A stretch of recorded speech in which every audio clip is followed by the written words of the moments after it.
So yeah, welcome everybody to the show. It's a new show, new year, and it's sad that we don't have Gabriel anymore. He just stepped down as a co-author of this. So I'm myself.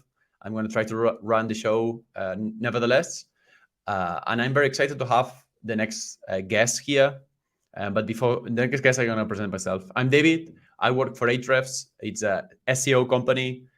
We bet very hard on Reason and now Melange, but we always are interested in ReScript as well.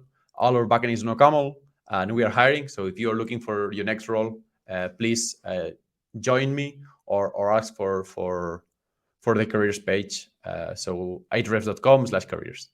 So our guest tonight or today is Gabriel. Gabriel has been our first guest when we started the show, and we had so much fun that I think we should bring him back. His conversation has been very fun and related with ReScript and Relay, but I think his life has changed a little bit. So I think it's gonna be a great show, and I'm gonna introduce him right now. Hello. Hey man, how are you? I am well, thank you. How are you? I'm very good. I'm very good. So first things first. I think you become a father for the second time. Yep, correct. So that was during the first interview and now. So All right. Was that before I think he arrived? Yeah, I think it I was don't. like 219 or Yeah, 220. yeah, I don't know. yeah, yeah, yeah, 2 3 years ago. That yeah. sounds very far ago. Very hazy years So for me. Yeah. yeah. So even that, I think I know you, and many people might know you. Can Yeah, you reintroduce yeah. yourself, please? Yes, for sure. So, hi, my name is Gabriel. I live in Sweden, in Stockholm. I have, yeah, now I have two kids. I used to have one, now there are two. I work at a consultancy in Sweden called Arison, and we are part of a startup incubator. So we work with launching new companies as well as do like regular consulting work. And we're also hiring. So if you're interested in that type of work and live around Stockholm, please feel free to hit me up. We're also interested in ReScript and GraphQL and all of those things that I'm sure I'm going to touch a whole bunch on during this talk, because that's pretty much what I do. So, and I've been involved in the ReScript and recent community for also a while now, I guess. And currently I work or like I try and help out as much as I can with various ReScript stuff. It's been a lot of I've been doing a lot of work on the editor tooling recently, and also on a bunch of other things. Essentially, Nice, there's lots to do, so it's very fun. nice. So yeah, I think the first kind of like question goes along these lines, where like you at the beginning were the author of I think was Relay PPX. Yeah, the ReScript relay So like that's kind of kind of, like yeah. you started contributing to the ecosystem with your own solution, Yes. which is amazing. I think you have many people using that, so that's kind of like exciting. But my question is more like, how do you end up contributing to the core, uh, not only maybe the compiler, but as well like the tooling, and how Mm. you end up working there? So I think I've always been very interested in the like dev tools side of things. I like thinking about how you can like reduce friction, and for like I think it's very important to feel like when you code you're kind of flying rather than like going through quicksand, Right. essentially. Like I guess most people would agree with that. But it's fun to think about what types of things you're spending your time on, and what types of things are tedious to do, and then how you can fix those things with tooling, essentially. Right. So I've always been interested in that. When I started out with ReScript and Relay, one of the big drivers was that I wanted to also create a sort of like integrated editor experience. So where I wanted to connect ReScript and GraphQL or relays rather in a like a single experience, so to speak. Okay. Has worked out okay, but like I would love to spend more time on it. But still, but things like being able to link a like when you're coding your for those who don't know, like Relay is a GraphQL client, and GraphQL is a query language for the front end, essentially for requesting data from your server. And when you work with Relay, you're writing GraphQL that you're then using like in your code as well. So, but it's two fairly separate worlds in the sense that you're writing your GraphQL definitions and you're consuming the types that generates in your ReScript Right. code. So I was very interested in like how can we connect these two in a more like fine-grained way. So I did a lot of experimenting with everything from code actions and those types of things to create a better like integrated experience, but also for instance connecting so that you could autocomplete fields you haven't selected in your GraphQL query, but that's available on the type, essentially the GraphQL type, and then have the tooling automatically insert that selection in your GraphQL and those types of things. Also like detecting what fragments are spread where and help you with generating the code for rendering that component. So those types of things. So I started working a lot on that and experimenting. And then I eventually, of course, bumped into needing to use the what was then like at that point Reason language server to try and leverage like extracting types and those things.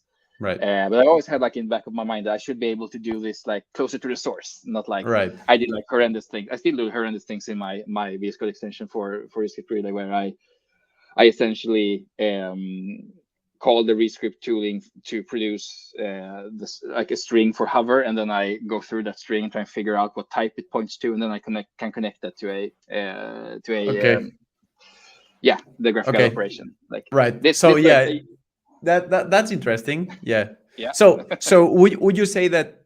So you wanted to create like this kind of like unified experience of like kind of like a kind of a playground while running the query and writing the code. I think that that kind of like translates very good. That but too, one of the problems with OCaml is that types are not there, right? Like when you parse like your code, but types are not there. How did you like, apart from the hack that you explained, what other problems have you running into? So there has been a lot of things that has converged to make this work. Like so I've run into like a lot of problems, of course. Most of them I would like to like it's possible to solve these problems in a much better way that I like would love to do at some point when I do have the time to go back to experimenting with that. But one thing that's nice with both ReScript and Relay combined is that they share a lot of the same like constraints.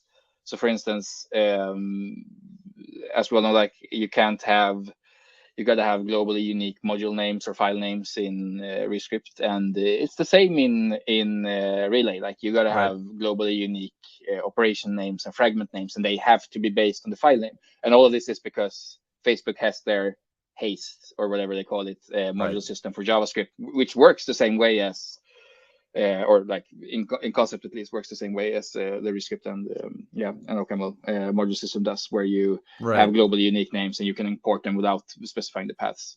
But so like all of this like led up to me always like looking at the editor tooling, like, ooh, I would like to get involved with that, but it seems hard. How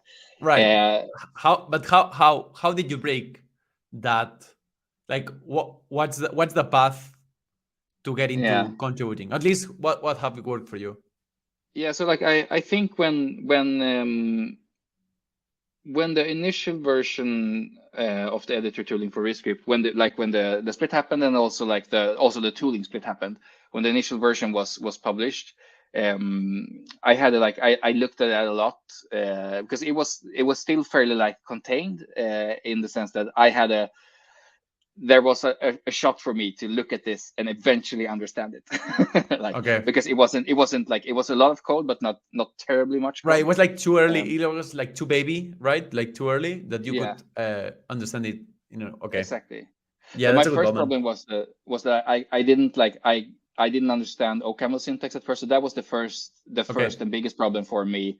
That I was very like, I liked working in recent syntax and ReScript syntax, and that worked fine. But going to OCaml syntax was a bit of a hassle, and also mostly in the same way that you look 20 minutes at a problem and you expect to like, oh, I'm gonna, yeah, I'll figure out this quickly, and then you don't spend the time to really understand it, which you should do in order to like Right. be able to use it. So it took me a good while before I realized that, okay, crap, like I gotta sit down and really understand and start from Okay. scratch here. And Okay. now I like it. Like maybe that's Stockholm syndrome, but now I really enjoy it. I really enjoy working in OCaml now with tooling. So, but I started I think the first thing I did in the ReScript editor tooling was to integrate running reanalyze from Right. the editor and getting like the problem supported directly in the editor. That was the first thing, and that was zero OCaml. So that was all on the TypeScript side.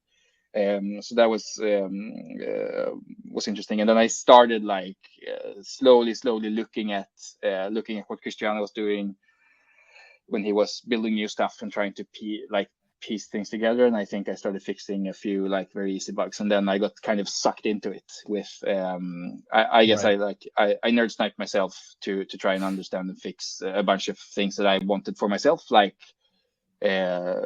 completion stuff and everything around that. But that was that was back in when the first version was released. It was still based on the recent language server, which didn't really use, it didn't use the parser, so to produce an Okay. AST for completion. It used like, it walked back from where you were and tried to figure out from just walking back on this, like the actual string source code, Okay. trying to figure out the context you were in, kind of. So when Cristiano refactored that and started using the real the parser instead, that kind of opened up things for me to try and understand this a bit more. Right. And then eventually I started getting a better grasp of how things were kind of Right. tied together, both the syntax stuff and the AST stuff and the type stuff. Yeah. Right. So first, so I think that's kind of relatable to me. I think many people had the same, where Yeah. first SOCAML feels unfamiliar, and then at some point you cross the chasm, like you cross that Yeah. kind of like Yeah. wall, and then everything start connecting slowly. Yeah. um Exactly. do you think that ReScript has the same experience, or people would land more naturally coming from JavaScript, of course, but or coming from C languages? Yeah, like I do think the syntax it's because it looks deceptively close to JavaScript, kind of. Right. So I do really believe that helps. I do believe syntax really does matter. Right. But the kind of thing that, like, I did a reverse journey with OCaml because I felt comfortable with the type system, modules, everything around that. Essentially everything. I just needed to translate the syntax in my head, and that Right. turned out quite hard for me. But I think when people come to ReScript, it's typically the other way around. They look at the syntax, they feel familiar. Like I've had so many people say that, oh, I look at this and it just makes sense. Like I understand everything, and then they try and code themselves. And it's like, I can't Right. get anywhere, kind of. So I think that's a lot of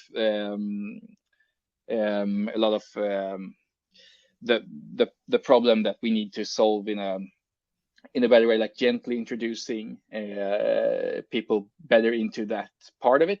Sometimes I even think, like I've thought many times that maybe it's not, maybe it's doing us a disservice that we're trying to say that it's so alike JavaScript, Right. because people come there and they expect it to be just like JavaScript, and Right. in many cases and senses it is for many concepts, but in But in many many, yeah. concepts it's very not the same. Yeah. Like, One of the and you need to things, switch your mindset yeah. for it to work out, kind of. So Yeah, it's it's true. That's true. One of the things that I didn't understand at the time was when I went to React Alicante, like I went to a conference here in Spain, Mm. and people were like, "Oh, what's these logos that you have in the kind of like in the table?" And we're like, "Oh, it's ReScript, it's Reason, blah blah blah." And they were like, "What's that?" And then we started saying, "No, it's more safe than TypeScript. Yeah. It's more safe. It's sound." And they were like, "What? It's more safe." And Yeah, then exactly. people were like, "No, no, more safe, like more hard than TypeScript. No, no, no, no. Yeah. I Don't don't, I want don't that. want, I don't want this. I don't want this. I'm out." Yeah.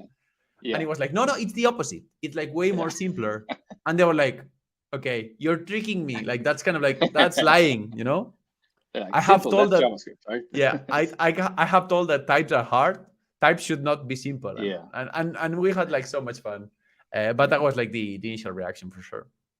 But that is a very interesting like topic overall with how at least like I feel this way. Like I've been in this community for a long time. I've been using Flow for a long time. I've been using Right. TypeScript for a long time at many different places, doing many different things. I still think this is by far the best idea out there, like for Right. what you really need, like when you're supposed to build well, take UI for example, but also like for having something live over time and being able to refactor or even do like deeper code Right. analysis where you can like clean up unused code and everything around that. But also like that it's I view ReScript and by extension then like OCaml in the systems parts as well, like with like it's a toolbox with fairly few tools in it, but they are really sharp and really good. Like, and Yeah. they're mostly they're what you need. And then I view TypeScript as here's a shed full of tools. They're all like some of them are really sharp and really good. A lot of them are maybe needs a bit of service and doesn't Yeah. really make sense. And like some of them are upside down, and the instructions are like a rat ate half of them, and yeah. So it's I often like think in those terms that it's how do I express the like why I still think this is such a good idea worth Right. banging on, because it's so ingrained to like how I work now that it's hard to kind of formulate Right. why like it's a Yeah. why I like why think. it's downsized kind of, because that's how Yeah. people see it. Like it's TypeScript is upsizing, and it's yeah, why downsize to having fewer ways to do things with more restrictions kind of, and Yep. less loose. Yeah.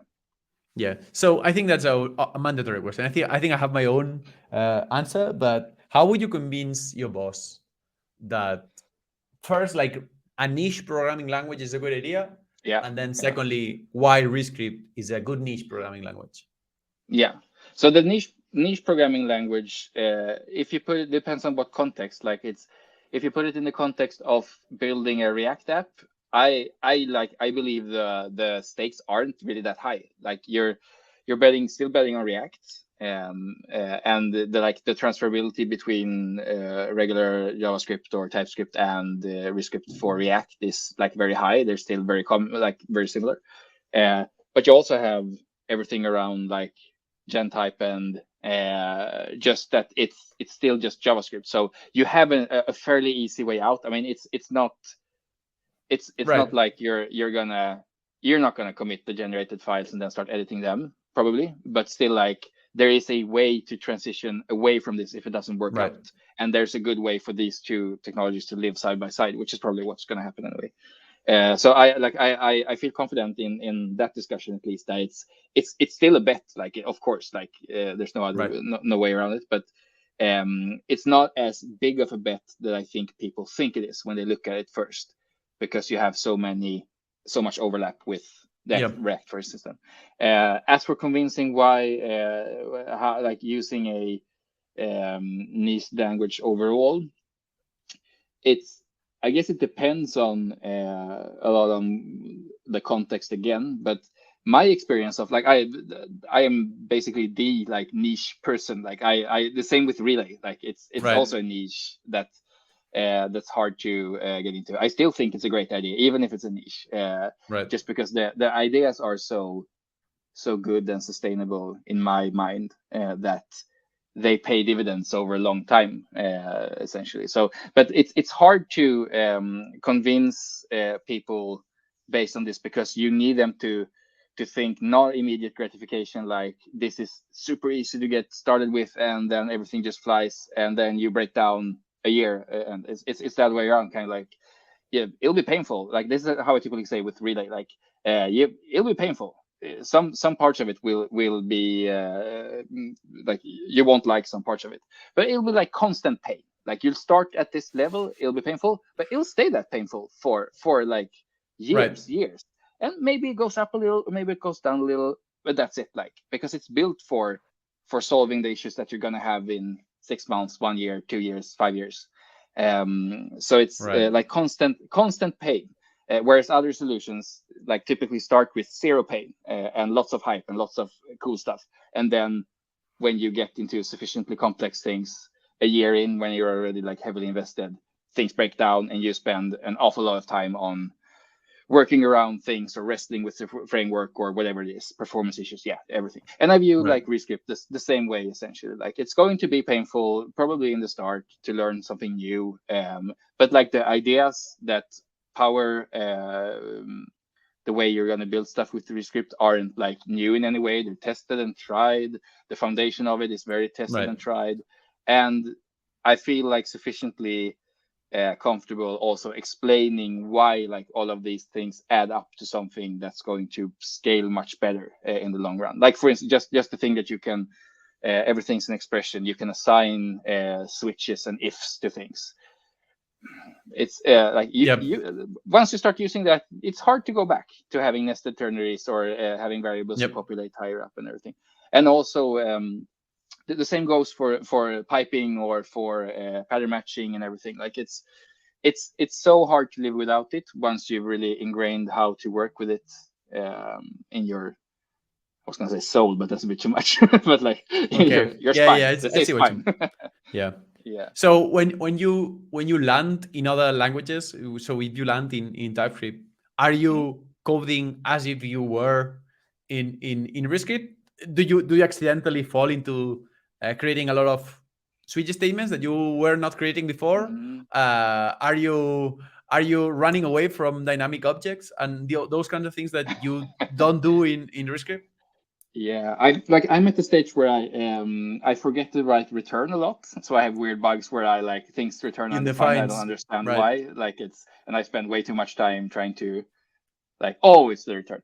That's one thing. But then also I try and like I'm not one of those that so far has like I haven't like started using any of the TypeScript libraries that exist and that like the functional style stuff and the new things that are really cool to try to emulate a lot of what ReScript and OCaml is doing essentially. But I do like tend to model things as unions, for instance, rather than having Boolean fests and that types of things. And I try to like switching, also, and the exhaustive checks and those types of things, like some of it, sure.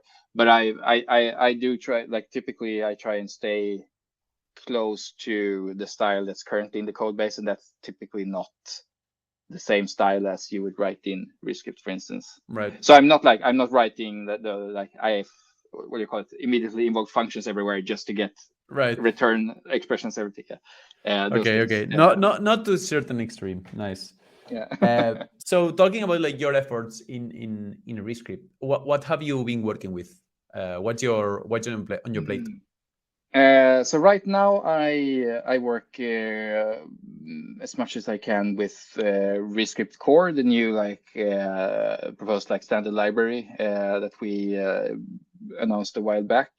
And that is like that's very rewarding to me, because this is a thing that has been, I believe, confusing for a while. Like that it's the situation with all of the different libraries available and pipe first and data last and everything. So that's been very rewarding to attempt to like clean up or attempt to find a solution for, essentially. And then also the editor tooling, of course, where I've been focusing on like more advanced autocomplete, in the sense like completing completing JSX properties and Right. and values and in patterns and those types of things. And now currently we're working on, which I hope we will be able to finish soon, but understanding more code without having to compile, and especially in the context of completion. So our goal is that you should be able to get completion for in most situations, really, once we're done with this without having to compile. Some of the experiments we have now, you can even have the compiler running and get a fair bit of completion as well, and that's been fun as well. But also, like, I'm very driven by when I work with ReScript myself, and when people I know work with ReScript and those things, like people I talk to, what problems are you experiencing right now, and what can we do to fix them, essentially, and like improve the productivity. And that is one thing where, like, for me, like, for instance, pipe auto completion has been a game changer for me personally, in that it makes the development much easier for me, essentially, to get that type of completion. So it's right. So that's the main. Yeah, main one two of the things things that I'm curious to know, I think it's a little bit like hot topic maybe. Well, I don't want to get into the hot topic, but I got a feeling like after the split, there was like a big push from Facebook, and then suddenly all the Facebook people disappeared, and then you and maybe people from the community, but I think I know them all, but people from the community mostly kind of like saved the project. I got the feeling that the project was getting nowhere at some point, or that was like not like losing the momentum that gained at the beginning. How the community get together into continuing like kind of like everything, right? Like, because it's not only the compiler. You mentioned the editor, and I think there's a lot of work there, but there's all the tooling, like many libraries. How did you organize yourselves? So I think one of the main things is that the community has a lot of very talented and like good people who are very like eager to help and eager to get involved, essentially. So I think from our end, it was largely about trying to find a way to let people try contributing and try getting involved and seeing how they liked it. Like, essentially, we've had like some of the features has been like, for instance, JSX version 4, that thing built entirely by a contributor with like sparring help from Cristiano, but entirely by a contributor, and that's a massive feature. And so we've been very lucky in having lots of people actually show up and take part and get involved and be excited about getting involved. It's the same now with the project we're calling Core, the standard library stuff. Like, we've gotten lots of help with writing like doc strings and documentation and everything around that. So I think what I like about this, and it has taken like a while to get this running, but I feel like we're in a upward trend for engagement, so to speak. Like, we're trying to really do what we can to keep that upward momentum going in getting more people involved and more involvement from the community. And because when we do that, people really like it. People like to be involved. People have lots of things to like to say, and lots of things that they want to contribute on. And there's so much to do. Like, there's so much to do around everything, I guess, but also like documentation, for instance. Like, having good doc strings in your basic libraries is going to be very helpful for newcomers, for instance. And we have lots of work to do there as well. So it has been a very fun time now, and very rewarding. Like that, we've managed to a large extent, at least, get people involved. Yeah, totally. So what are the kind of like the initiatives that are been like chasing you? Because you mentioned ReScript Core, you mentioned as well like JSX4. I think that's kind of like a big one. But recently there was a release of the ReScript compiler itself. So what are those improvements from these new versions? So async await is of course a big one. It came in 10.1, I think.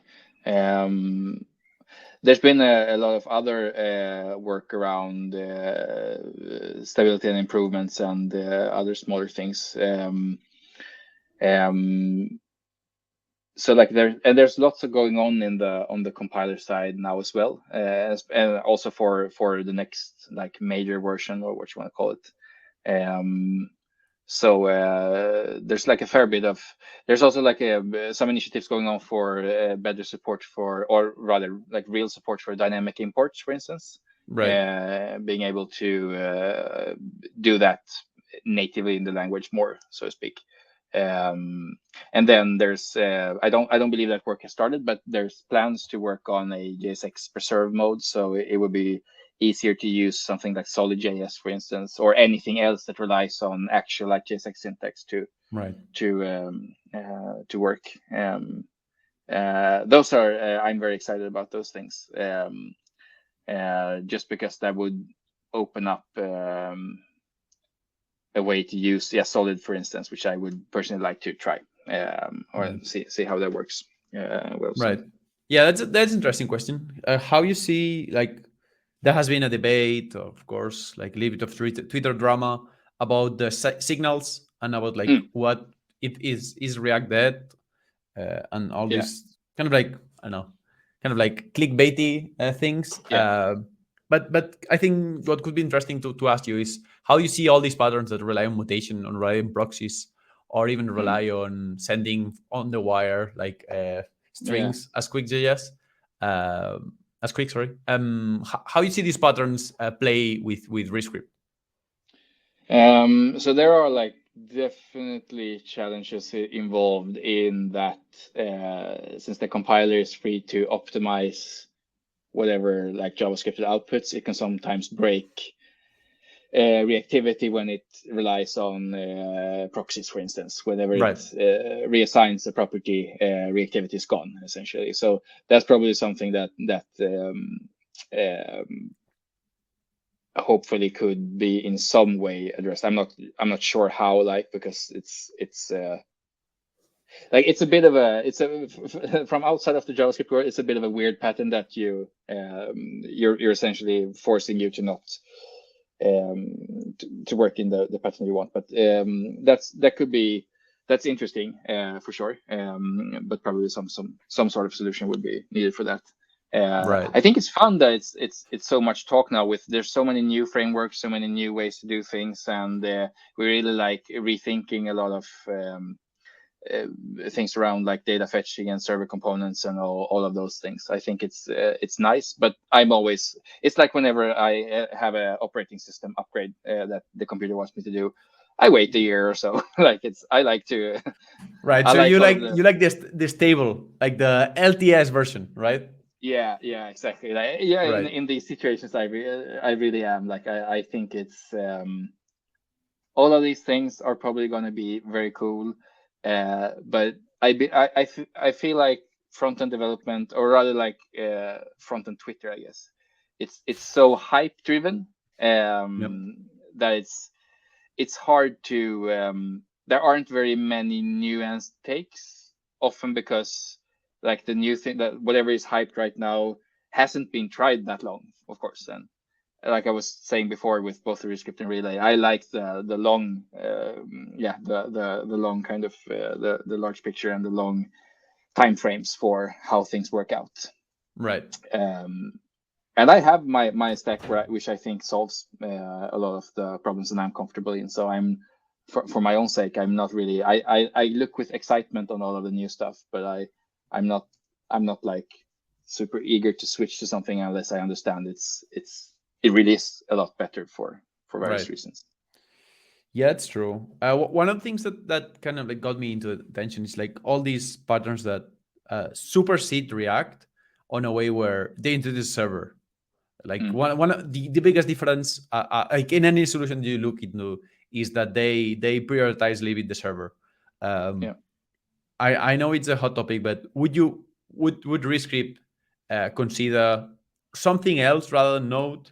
Would consider something else that does it's not it's not JavaScript for the backend, or that's completely out of the picture? So I don't know what the philosophy has been around that. I think I think Bob, for instance, has said that like not ruling out anything really, but it's right now the focus is on really landing the JavaScript story. For instance, I personally like right now the main thing I think is exciting is front end stuff, and that like in the front end stuff, if like we extend to the server in as a way of like server side rendering or components or server components or whatever,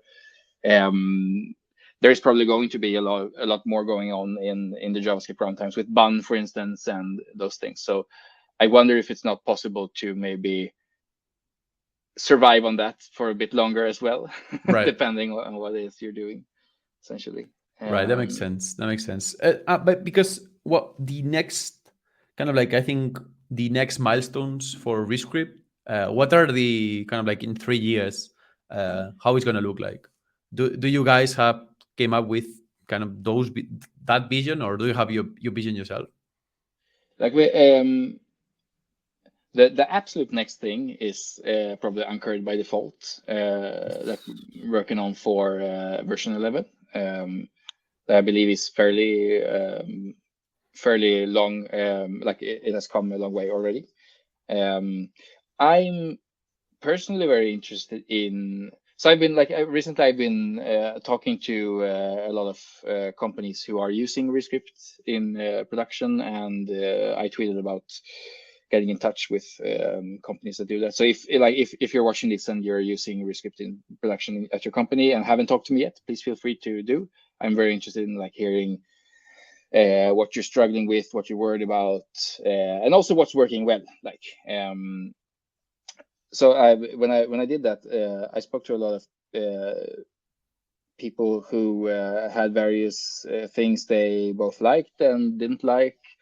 And one thing that keeps coming up is bindings, of course, that it's hard to interop. It's difficult to learn, and it's hard to, since it's more like bindings are, I guess, more an art than a science.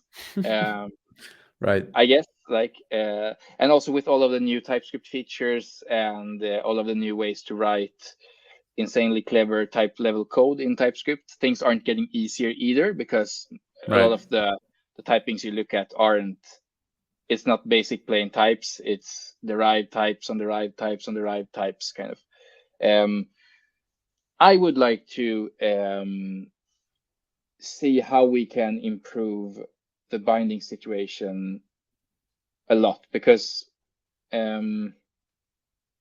Yeah, I I don't saw. want. Just to interrupt, I think I saw your for like post today where you thought maybe AI can help with that, Yeah, right, right? yeah, And that is I think that's a clever idea. I think that's kind of like mechanical, boilerplatey, creative enough that AI can make a yeah, 60-80% there, yeah. and that could be a solution. Did you thought deeply about it, or just um an idea?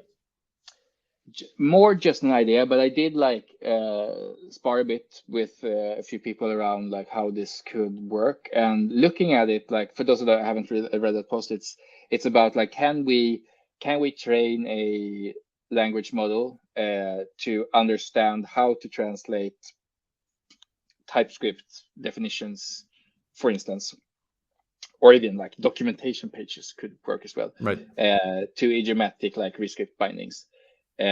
So the initial idea would be to gather up a fairly large battery of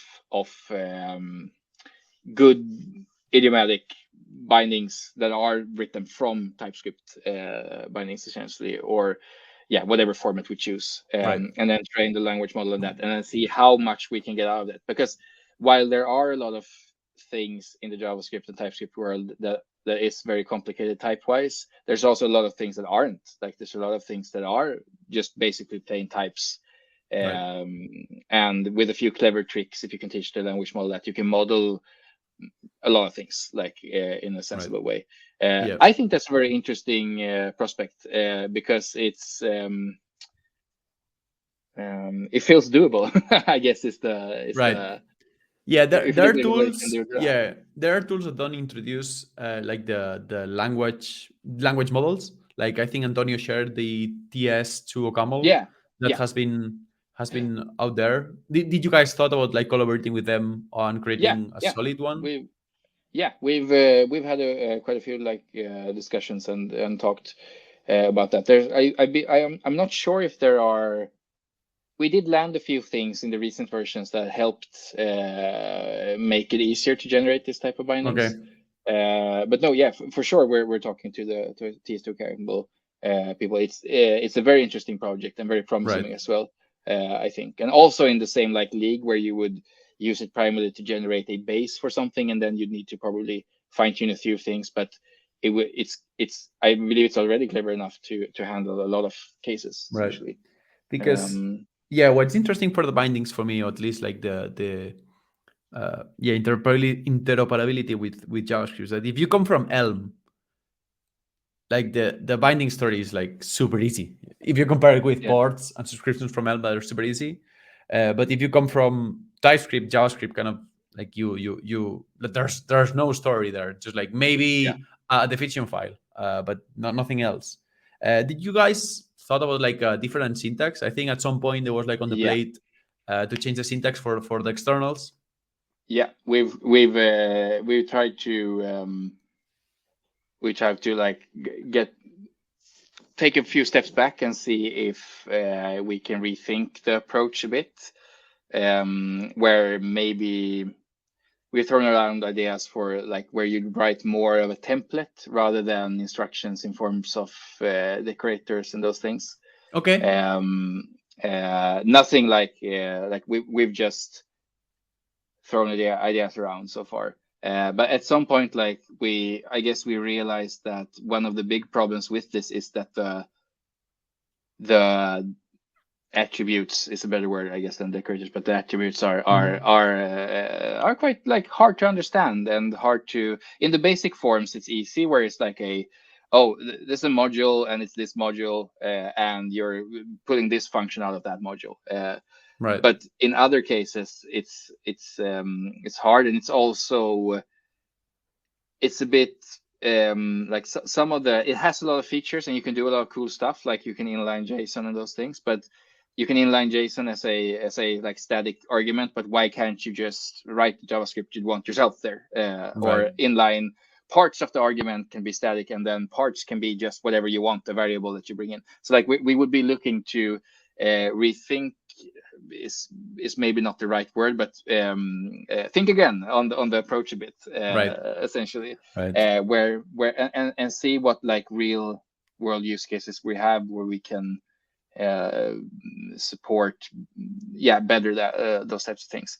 Yeah. And it would probably also make it a bit easier for and straightforward for new people, in that if say like we go with some sort of like template style syntax more, it would be more like write how you would write this in JavaScript, and then just put variables wherever you want Yeah, that makes variables, sense. That essentially. makes sense. Yeah, the parts of the bindings that I like in ReScript is the interface files. Like for me, Mm, like all the mentality of TypeScript kind of like made sense at some point. Where if you had a definition file, the definition file is your contract, right? That's mm, kind of like the thing that maps to you. And I think going through that direction, or like kind of like what you said, writing a little bit like that JavaScript more code, and running away from externals and doing it maybe for interfaces. I think that's kind of like where yeah would feel more natural. mm. But yeah, It would open up a few like interesting possibilities as well, because like going back to bindings being more a art than a science, it's what I like about it is that you can kind of roll your own version of the API or library that you're interfacing with, and add your own kind of flavor to it, which is pretty cool, I think. It would be interesting to expand on that thing more, that you can without writing a bunch of intermediate code, you can do more of that, where you can roll your own kind of flavor of an API without a bunch of boilerplates. And that could be quite interesting, I think. So there are a lot of interesting ideas around the binding stuff that I hope we can work on at some point more. So yeah, that is like talking to people. That is a huge pain point, and it's also a pain point that's hard to. That's very, in my mind at least, it's very connected to community size, because like if we were 10 times as large, we'd have 10 times more people who could be writing bindings and maintaining or whatever it is. Yeah. Or like writing guides around how to do it, or everything around that. Yeah, it's a community size for sure. Yeah, so is definitely type something out of the table for that problem, or I'm not sure. I don't think nothing's like out of the question, so to speak. It's right. It's a matter of how you can do it in a good, sensible way, I guess. Right. But that is like one of the main things that people are struggling with is they come to ReScript and they read up and realize that we have to bind to my favorite libraries, and then all of a sudden they have to learn how to write bindings rather than code, and that's a problem for right. people, of course. Like it's kind of like with the T-first, data last, standard libraries, JS Array 2, everything around that. Like you come in and you want to code, and you're using Array, but you're not supposed to use Array because that's the old Camel standard library, and then you use JS.array, but you're not supposed to use that because it's not data first. And so like it's all like you come in and you're excited, and then you hit this kind of what is a fairly unnecessary wall to hit, essentially, of distraction. And the same is with bindings. Like you're coming in and you're hitting distractions right away that feels like it's friction, and it's hard to understand why it'd be like why is this worth it. So it's because I like, at least in my mind, if you have the experience polished, like having working in ReScript and working on a Node app, for instance, and having Node open globally, it's a really nice experience. Like you're in an environment, so to speak, that's rolled for what you're currently doing, and you can do the same thing with Bun or Deno or whatever it is. That has a kind of a global available standard library. So the experience is really nice, but like getting there, you're blocked by two things right now. You're blocked by the confusion around what to use where, and you're blocked around, there's no bindings essentially for it. You got to roll your own, or and there are like advantages to rolling your own bindings as well. Like you learn the APIs not more clear. intimately. Not clear for newbies. And hard to sell to people who just come in there and want to write cool code, but like are stopped in their tracks by having to understand things that you will need to understand all of these things eventually, but maybe not the first thing that happens, essentially. Right. Yeah, it should be on chapter 7, not on chapter 3. That's this goes for many other things as well. Like for instance, I would love us to have a next 13 setup that's just really thought through and well maintained and everything, where you can just clone your template or whatever it is and get going on the next step. And we've solved the worst like pain points inside of that template.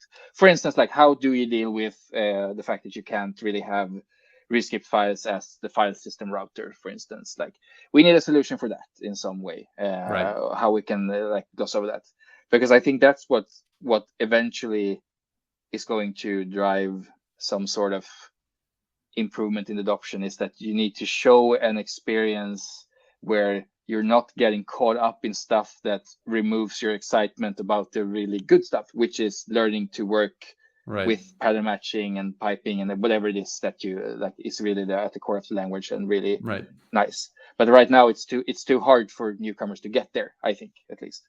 And the same goes for editor tooling. Like it's if we don't have good completion, if we don't have good hovers, whatever it is, like if it's not feeling like it's helping you, it's going to feel you're not going to maybe last as long as you would need to last to really see the benefits. Right. So that's what I'm Yeah. hoping we can That's like, completely polish on. completely understandable. So if I'm a new ReScript developer and I'm very enthusiastic, how can I contribute to help? Like, what's the first thing that you would recommend to help? Oh, the first thing, like I would. There's a bunch of things you can do. I would just love people writing about their experience, learning stuff. Right. Writing about, hey, I'm going to give ReScript a try. Here's all the things I think is I don't understand any of this, or like this is what I Right. bumped into. This was weird. This broke. This didn't work. Because we want to get this path, the middle path, like as good Right. as it possibly can be. And we're not in any way afraid of people saying that things don't work, things are broken, things are like we want to hear that so we can fix it. Kind of that's the Right. most important thing, I think. But I also like like being part of the forums, writing, asking questions, not being stopped by feeling like questions are stupid or whatever, too basic, or like just asking every question you have, just ask them. I guess like search the forum maybe once first, but then, then like ask anything so we can build up all of the knowledge that it's like any roadblock people hit, that they can get over it fairly quickly. Right. So anything around that. But then also there are lots of people who are maybe not that before, like they need to learn ReScript to a certain depth, but then it's easy to, for instance, contribute to writing like various types of documentation. Doesn't have to be on the doc site Right. immediately. It can be on writing, like we've done now for core, writing a bunch of doc strings that has explanations and examples, because that's often the thing I feel when I work with various APIs, is that, and the thing that I think like Rust is doing well, that it's typically very well documented. It's easy Right. to look at the function and then get an immediate example for like how do I use this. And I need that still today, even though I see myself as at least knowing some things about ReScript. So it's still like a very valuable thing to have. So yeah, but like getting the newbie perspective, so to speak, is invaluable, because that's when you get all of the good things in feedback wise, where people aren't like me. I have my head in the sand like Yeah. an ostrich Yeah. because Yeah. I've been here for so long. Like to me it's all super clear, but to a lot of people it's the opposite. So Right. that's the thing. Be Right. vocal, I guess, is good. Right. So lately we have seen Cristiano on fire. I think we talked about this before on the off show. And I think he left Facebook. I'm not gonna ask too many questions about Meta, just because like no one ever answers anything about Meta. And But I don't work there, so it's yeah, it's it's true. hard to. What's his kind of like motive to do to all of this? Like what his energy? Uh, of course, Cristiano would have to answer this himself, Right. but I believe he. I mean, Cristiano loves static analysis in all of its various forms, and I think ReScript is a programming language that has a fair shot to be reasonable to do static analysis on, kind of. Right. I think it's a limited enough feature set, sensible enough type system, and all of those things. So I think that's one of I'm sure that's one of his motivations, that he enjoys that. Yeah, but otherwise, like I'm not going to speak for Cristiano. He'd have to answer himself Yeah. Yeah. Sorry. around Yeah. the motives. One thing is interesting is like when before the like when you did the split, no, when ReScript did the split, I think many people complain about async and create Mm, functions and bindings. yeah. What are the things that people didn't complain yet that it would need to get fixed as a feature of the language? Mm. Um, like my personal view is there are a few features left that I really would like, that would expand kind of the surface of the things we could do. Tagged template literals is one of those things, because that would open up a lot of interesting things, I believe. You know this well from style PPX, of course, Yep. and around that tooling. But that would it would open up interesting possibilities. I would love that in some way.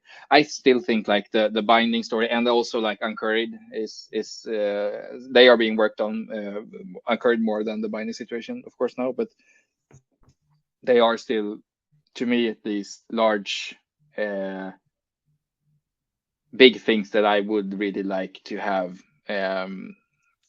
fixed is the wrong word, but I would like to have changed in some sense, because that's also things people bump into. If I can dream freely, what I would like is a more flexible runtime representation of types in ReScript, so that you could, for instance, Okay. map zero cost to JavaScript and TypeScript unions, tag, those types of things, where you wouldn't need a conversion function to turn it into the runtime representation needed. That would open up a lot of interesting things, and selfishly, it would make a lot of things in the relay as well easier, which would Okay. be nice. Those things. I am very interested in tying together the entire kind of picture. So not like features missing from the language. I think the language is one of the most important things is to not add too much to the language. I think to rather work on the things that exist and extend to something that are needed, of course, but be conservative around the language itself. But like the tooling and the experience is we still have a ton to do around that, of course. My thing with ReScript and also like OCaml, as I've been working with, that has always been like one driver for me has been we have this great type system where everything has a type. We have object magic, of course, but other than that, we have very few like ways to shoot ourselves in the foot. It compiles, it has types everywhere. We should be able to leverage this for so many cool things, just because we have this trackability through. We don't have the structural stuff that's going to be impossible. Or like we do have some structural stuff, but not in the same way that, like, for instance, TypeScript has, where it's going to be impossible to track things over certain boundaries. We should be able to do much more with that, I think. And I would like to see I would like us to nail a good setup for doing code generation, for instance, because I think that's a very powerful thing. That's one thing I would like to, but also like more experimentation around how can we leverage the type system to do interesting things. For instance, one thing I've had in my head forever that I'm not sure if it's actually a good idea or if it's just a cool tech demo, but still, like, we have this, like, Reanalyze has the ability to track all usages of fields from records, for instance. And for those of you that know TypeScript, there's Prisma, for instance, where you can essentially you can say what fields you want to include. It's an ORM, so it grabs stuff from the database, and you can say what fields you want it to grab for this particular instance, and then that's reflected in the types. And that's cool and interesting, and that's possible thanks to the flexibility of the TypeScript type system. But I would like to go the other way around, where you always interact with the database object like you have everything, and then we can track whatever it is you're actually using, and we can compile the query for the database from that. Like, so you'd never think about selecting things from the database. You just think about, I have all of my types here all of the time, like, and whatever it is I'm using is going to be included. Whatever I'm not using is not going to be included. So you would never have any overfetching and those things I would love to explore more, both in the context of GraphQL, of course, because I'm also interested in that, but in general, just having a way of producing that thing would be quite interesting for innovation, I think. Around databases and whatever else it is where you need to select things. And that's very interesting. I think one of the things that I enjoy from my work is SQLGG. SQLGG is exactly what you described. But it's funny because, like, it's obviously OCaml tooling. It's 11 years old from our CTO. It has these lines of documentation, but it works exactly like what you said. Cool. So but yeah, a general approach to code generation where like it's a middle ground. I think Antonio said it in the chat. Like PPX Mm. are too dummy. Code generation is too flexible. Kind of macros, or at least like the concept of macros on the middle ground, kind of like fit well on the language, or at least fit well with all the ecosystem. Mm. Yeah. Did you guys thought about that precise kind of like approach, or like the fact that you kind of like ReScript hates a little bit PPXs, you're gonna re-implement I PPXs don't like. again? I don't think like I think the PPX situation isn't necessarily that ReScript hates PPXs. Ah, ah, It's yeah, yeah, yeah, of ah, course. ah. I know, like I know what I you're. think I choose I think I choose the right words, but yeah, go on. Okay, yeah, yeah. I think like it's it's more a matter of like PPXs are very hard to get right. Like it's very hard to do them well. It's hard to remember to transfer all of the attributes at the right places, all of the locations, everything. So it's very easy to create a broken experience. It's hard to create a good experience. But I mean, I'm just like you. I'm very invested in PPXs as well, since I have Yep. my relay stuff. Although I don't do very much in the PPXs. So in the I could potentially live without it, although it Yep. wouldn't be nearly as good experience, kind of. Yep.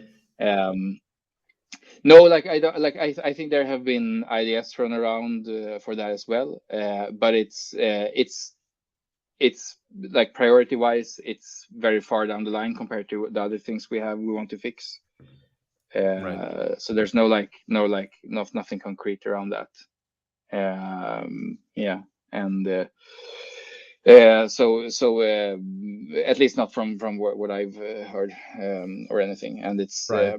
yeah, there are much bigger fish to fry at this point, I think, for us around experience in general. Right, right. Yeah, yeah. Let's not talk about hate. It's just like a preference. That's a good polite answer for sure. So yeah. So what's the so you mentioned at the beginning of the show that you are like you work in a consultancy. So you only do front end, but I think the question is more like, have you seen any combo where ReScript and other backend language works very well together? Do you have like any suggestion? Well, like I've dabbled a bit with ReScript on the backend as well. I think if for instance template literals, tag template literals were to be a thing, that would open up a few of the things I would need to really use ReScript on the backend. I would love to do that, because it's still like a I still prefer that style as compared to what I'm using now. Right. As for what languages in combination, I haven't used too much myself, anything, but I would imagine that OCaml goes very well with it. I would imagine that um, most other languages as well have some sort of overlap. So it's I guess it all again comes down to like being able to generate a contract between backend and frontend, no matter how you're doing that. Yeah, that's As long huge. as that's working well, I don't believe it. Like it's what exact language you use is very yeah. I think that's up for grabs. But I haven't used anything that I would say um, other than JavaScript on the backend as well, that I really would say had a connection, so to speak, where it wasn't just like having a front end and a backend, so to speak. Right. Um, Yeah, that's true. One of the things that I wanted to ask is on React Alicante, the conference at the end this mm, last year, there was like Maxine, the creator of the syntax. Well, not the creator of the syntax, but creator of the project of syntax, the parsers. And he gave a very good talk about ReScript. And did you guys thought about doing the effort of a ReScript conference, or like oh, sponsoring a conference, going there, having a track, having more talks about ReScript? we would love to. I mean, it's all a matter of having time to actually execute on this, like having doing. I would love to go to conferences and speak about ReScript. I Right. know Patrick would love to arrange again a sort of a conference or a retreat or whatever. anything. Like I would love to even just launch in-person meetups again here in Right. Stockholm that we used to do more. It's sadly a matter of time. Like a matter of from my sake, it's a matter of having 2 kids, of course, that take where I spend my time. But it's yeah, we would love to for sure. Like I tried to force myself to write more, for instance, or write a few things. Right. But in general, I think that's one part that's very, very much needed. Both talks, but also just general content around all of these things. Right. Yeah, Yeah, I that's think it's a chicken and egg problem. I think like I think that this conversation is like we have been talking about this for ages. yeah, But yeah. It's not a new. how would you honestly break it? Like if you have infinite money, infinite people, how would you start? Um, I guess like what we really would need is a good, solid, worked through sales pitch, I think. Right. Something like that to break through the noise, so to speak, and get people listening. And then you can come with all of the boring old man stuff I talked about before about things Right. working over years and all the Right. other things that people aren't interested in hearing in the start, but that you Right. can kind of lure them into listening to later. I think that, but in general, I think we just need excited people to talk about this and experiment and see. So like the infinite money and infinite people would probably just put a lot of people on producing a lot of content. Right. And I think like someone told me that a good thing that Rust did when it started to, or it wanted to break through and gain traction, is they created like, maybe I'm wildly wrong here and I misunderstood everything, but like I believe like it created working groups for a bunch of use cases that it really wanted to support. So like Right. building CLIs or building maybe not web servers, but something around that. I don't know, parsers Right. or whatever. That's something that I think we should, like if we have enough engagement, we should do as well. Like how do we really nail the use case for or like the scenario of building a next step, for instance, and then really like going through and making sure that that experience is and stays really good. So we Right. have all of like we're trying to establish entry points into this kind of community, and where, because now people who come in and people who survive for an extended amount of time in the community is people with a pretty thick skull, because they got to go through a lot of things to Right. stay motivated. And Yeah. so But like streamlining the workflows kind of or yeah. the different That's scenarios. a perfect idea. That's a perfect idea for sure. But I think we are talking, in a way where ReScript is not growing. I got a feeling like the opposite, where like of course like there, if you compare to JavaScript, I think it's like Yeah, no. ridiculous. But I think ReScript has the momentum. I think Mhm. like all the friction that you at least has been solved already are really like looking forward to the grow that I think we will all want, right? Yeah. Have you seen any kind of like uplift? Are you close to the numbers of people, users, companies, and all of these, or Like I agree. I think there's definitely an uptrend, and as I've been out talking to various companies, my impression is that um, people in general enjoy it and think it works well and produce good stuff using it.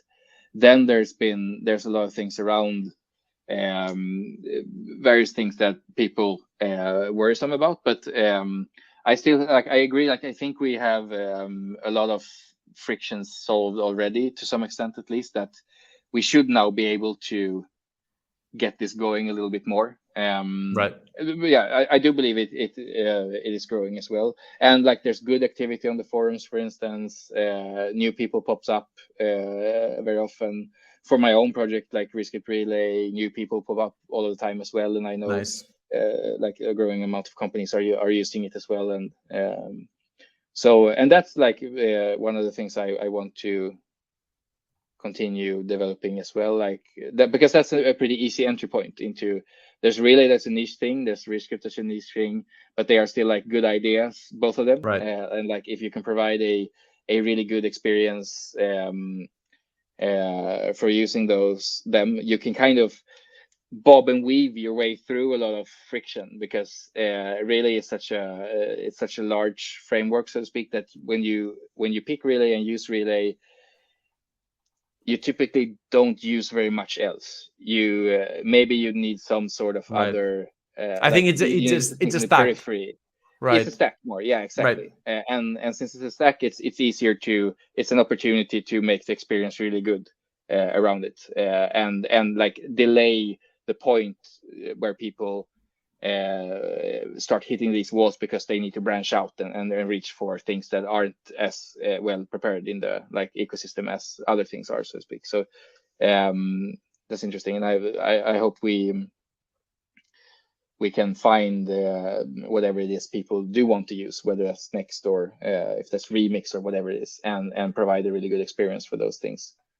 That would be cool. Nice. Yeah, I have two last questions, and I Hmm? think one was on the chat. I think I like it, where GraphQL has been hitting some rocks, like the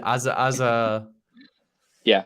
as a solution. I think you already kind of like discussed with many people exactly that. But what's your opinion? What are those rocks, and Yeah.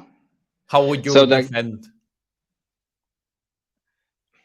like I think first and foremost, I think it's very nice that this kind of discussion has come up, because that that does like signify that GraphQL has become some sort of larger technology, so to speak. Right. I think most of these things are can be traced back to, or most of the discussions that have been going around recently can be traced back to two things. One thing is that if you put 10 people who use GraphQL in a room, there's not going to be like, there's going to be 10 different answers to what GraphQL is and why it's nice. And Right. that's not necessarily bad, because I mean, GraphQL is just a way to, in a fairly like structured and controlled way, fetch things from the backend in a way that's freer than hard coded things or whatever it is. Yeah. So it's, people are have very different opinions, and what they view as this is GraphQL and this is why it's nice. That's very different. That's both nice and also obviously a problem, because that creates some sort of identity crisis for GraphQL, where it's, Right. you ask one people and it's, oh, it's great for this, and then the other, no, it's not. And I believe the other thing is that most people have been using GraphQL to create type safety only The between contract. backend and frontend. Right. Yeah, that's only been the thing, and the contract, not even like caring about the contract, essentially more caring about, oh, I have autocomplete in my editor. Right. That has been like the main thing, Right. and that's not a very hard experience to beat if Right. you're just using GraphQL for that, because it's a big, fairly clunky query language that has a lot of bells and whistles. You got to tailor your backend into making it work. So if you were using GraphQL only for that, you're probably going to be better off Yeah. using something else. But Tracy, like to myself, I'm even though I spend disproportionate amount of my time with GraphQL and those things, Right. I'm not terribly religious with GraphQL actually. There are a lot of things Right. I don't like about GraphQL, or I would like to see improved. What I am religious with is rather Relay, or the way you build Oof. UI using Relay. Right. And so for me, GraphQL is a means to an end, and it's currently the only way I know of that I can build UI the way I want to build UI. And the way I want to build UI is, if you imagine the regular, even going to having GraphQL just as a contract to get type Mhm. safety instead. I see that as having a kind of pull-based flow where you're, or the other way around, like a push-based flow where you're pushing from the server what the Right. client should have, and then the client takes this and supposed to like deal with this the way it wants it to be. And the same goes for like regular hard-coded, like dedicated endpoints for views or whatever it is, REST, whatever it is. Like you're Right. pushing stuff from the server. I want to build UI where I pull things from the server in each component. I want each component to be responsible for, okay, what is it actually like I need? I want React, like the component model, but I want it for data, because that's what I like. My experience is scales best over time. Okay. So currently, and when you try to do that, then you need some way for the front end to independently of the back end, or like not fully independently, of course, but compose whatever data it is I need right now in this instance, kind of, so to speak. Right. So you don't want to go through having to have someone hand roll this over there, or even yourself have to, whenever I want to use name on a user, I need to jump to my server, I need to make sure I get name from the database, I need to pass it down to the, like, through the network layer to the client, and then pull that all the way down to the component I was in. I want that component itself to just be able to say, I need name, and then framework fix it, kind of, so to speak. Right. I don't want to have to write new backend, even if it's just jumping into another file, so to speak. And currently, if you want to do that, you need some way to dynamically, so to speak, like compose data demands from only the source of truth being the front end, and then use the backend. Yeah.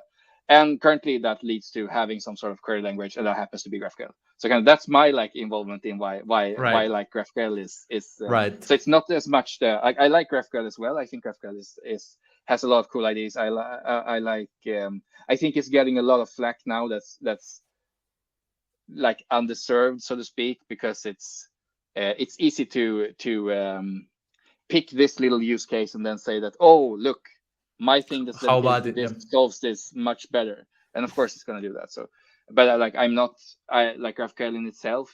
There's many things that I would want to improve with GraphQL. For instance, I would like essentially the type system we're all used to. I would like that in GraphQL instead for what's there currently. It lacks a bunch of things, for instance. And yeah.